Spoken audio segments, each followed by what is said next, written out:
The Soul Redeemer, Book 2, Chapter 11b, Temptation. Nicole couldn't quite place her feelings as she left the inn. Confused? Uneasy? Something just wasn't settling right with her. Violated. Yes, that too.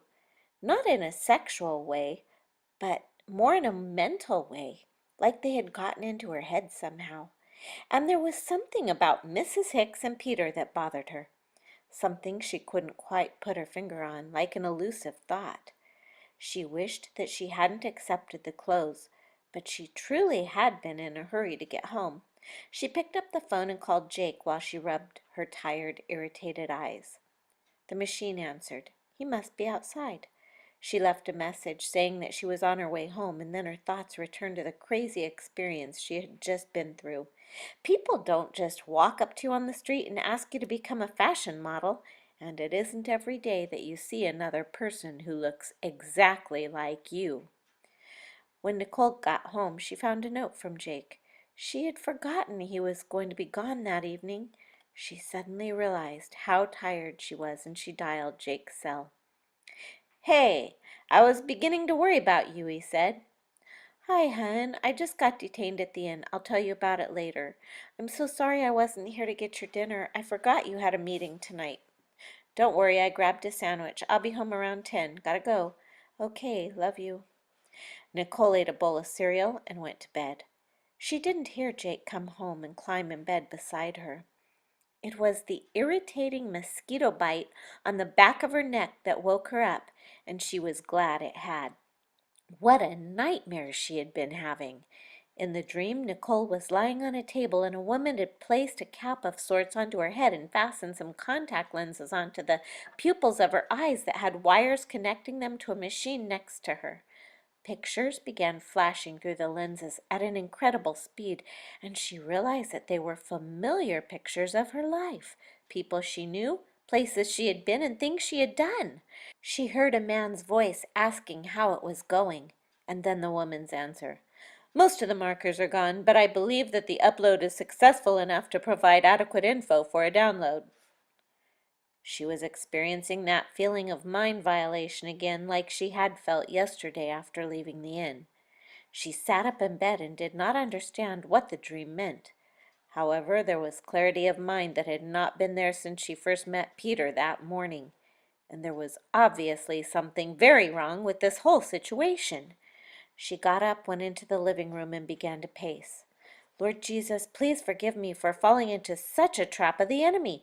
I don't want to be a model. How could I have ever entertained that thought, even for a moment? Why was I so obsessed by that temptation? I know that obsession is often an attempt of the enemy to entrap. Why didn't I recognize it as such? I belong here with Jake in the inn. It was like I was under a spell. But what bothers me is how easily I succumb to it. Why is that, Lord?" "Nicole," came the whisper that surrounded her spirit, soul, and body with love and peace like a warm blanket. "What is the desire of your heart?" It was as if a veil was being removed, and she saw an age-old repulsive idol. Beauty and self-worship, pride, admiration, and the desire of worship from others reeked with the stench of defilement from inside the deep recesses of her heart. This had been so hidden that she had been totally unaware of it. How was that possible? Nicole dropped to her knees. "Jesus, please forgive me. I can see my sins so clearly now. I see how these sinful desires led me into this trap, why I so easily gave in to the temptation.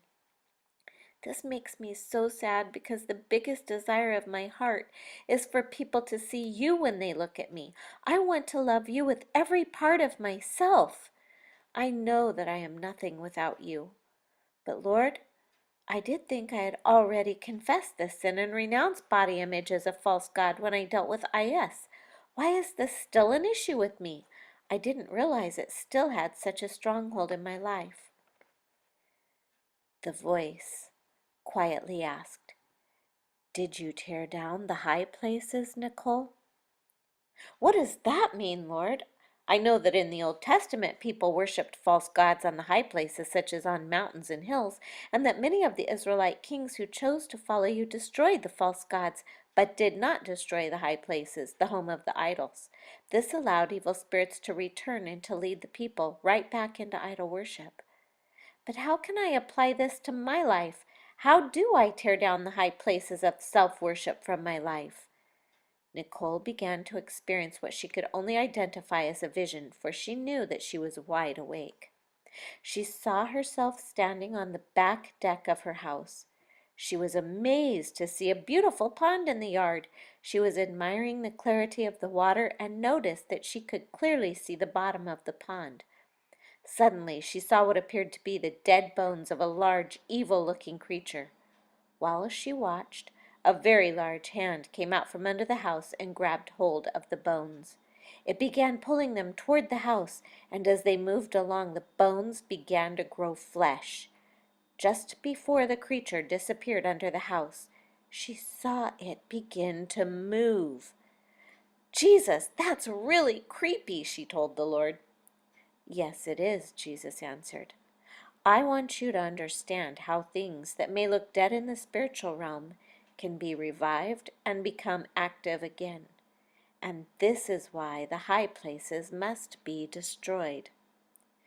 Nicole realized that she had broken the rights that IS had over her, but there was still a deep place within that she had kept hidden, like the hand under the house, a desire that clung to the good things of this life as a source of security.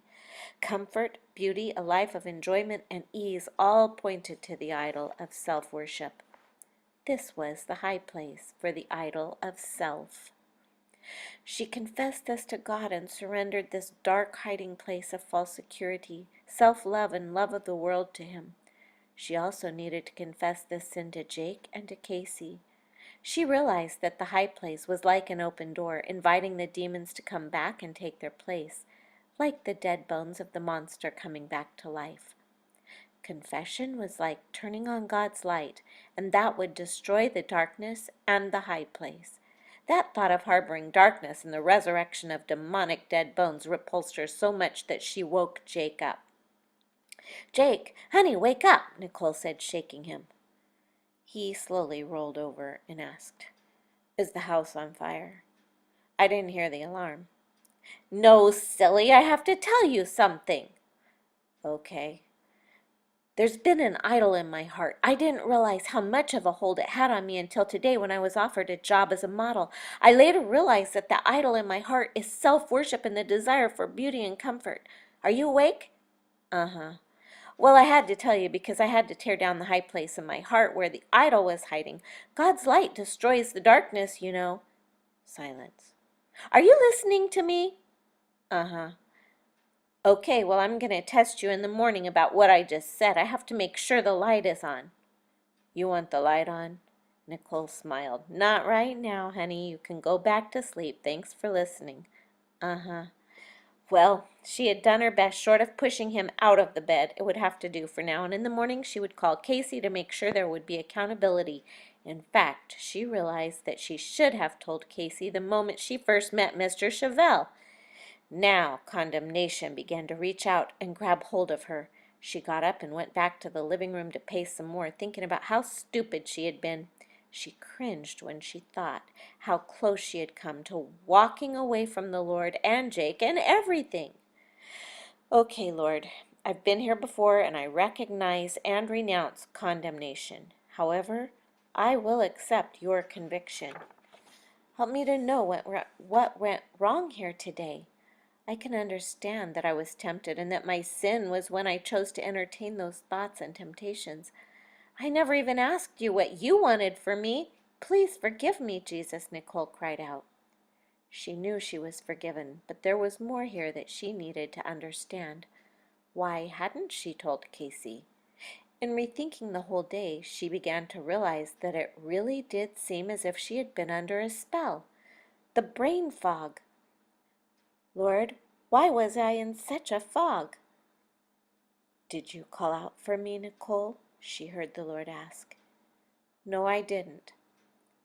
He said, "There is no condemnation, but you must understand. There is more at work here than you know. There are still some ties, strongholds of the enemy that I haven't revealed to you yet." Nicole was ready to complain when Jesus stopped her. "Ah, ah, ah," she heard him say. It was like she could see him shaking his finger back and forth. "Don't worry about them, as they will be revealed in my time. I'm explaining that because of those ties you were easily fooled. Yes, I used this to reveal a high place that needed to be destroyed, but that is only a small part of the reason they were able to entice you.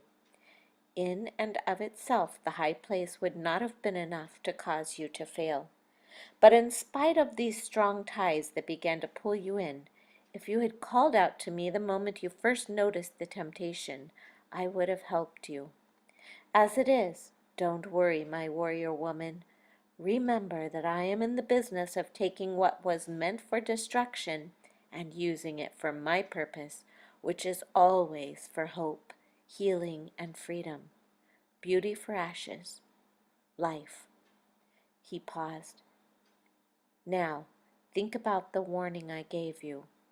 Suddenly, the scene she had witnessed and the words she had heard the day she climbed the Banning building and looked into the window came flooding into her mind. That was the vague thought that had elusively stayed outside her reach. Mrs. Hicks and Mr. Chevelle were the woman and man in the window. She was certain of this, even though their backs had been to her. What was it that they had said? They talked about a plan and a strike, and the reason they had to do it this way was to get what they wanted. Downloads? In her dream, the lady who looked like Mrs. Hicks had said something about uploads. Downloads, uploads, computer talk. What did that have to do with a plan and a strike? The only thing that made sense was that Mr. Chevelle and Mrs. Hicks were not who they said they were. In looking back, she realized that she had lost time. How could she have not seen that before? Somehow she must have passed out in their suite, and that thought made her cringe in fear. What had they done to her while she was out? "Oh, Lord, what have I done?" she cried. "Fear not, little one," she heard the Lord say. "Greater is he who is in you than he who is in the world. I have not given you a spirit of fear, but of power, love, and a sound mind. Do you believe this, Nicole?" Once again her heart was filled with peace, and she replied, "Yes, Lord, I do believe that you are in me and that you are greater than the devil, his people, his plans, my stupidity, mistakes, and sin. I do believe you've given me power, love, and a sound mind, and right now I really need your sound mind." She laid down on the couch and tried to relax, hoping to fall asleep. Instead, snippets of conversation began filling her mind. "Are you getting anything?" "Most of the markers are gone, but I'm getting enough info for an upload." "Damon, get your mind out of your britches. There's no time for that now." "She's been out longer than she should be." "I think she's coming around." She suddenly knew that her dream was a reality. They had said that the markers were gone. What markers? Why would they be there, and why were they gone? That didn't make sense. It was 3 a.m. in the morning, but she didn't care. She picked up the phone and dialed Mr. Chevelle's cell. "We're sorry, but the number you have dialed is no longer available," said the message. There it was, confirmation that she had been duped. They had been baiting her, using her, but why? She refused to give in to feelings of foolishness. She considered waking Jake up and going to the inn to confront them, but then remembered they had told her they were leaving early, and she knew in her heart that they were already gone. The following morning she arrived at the inn by 7 a.m. Sure enough, their rooms had been vacated with no indication of where they had gone. She might never know what this had all been about.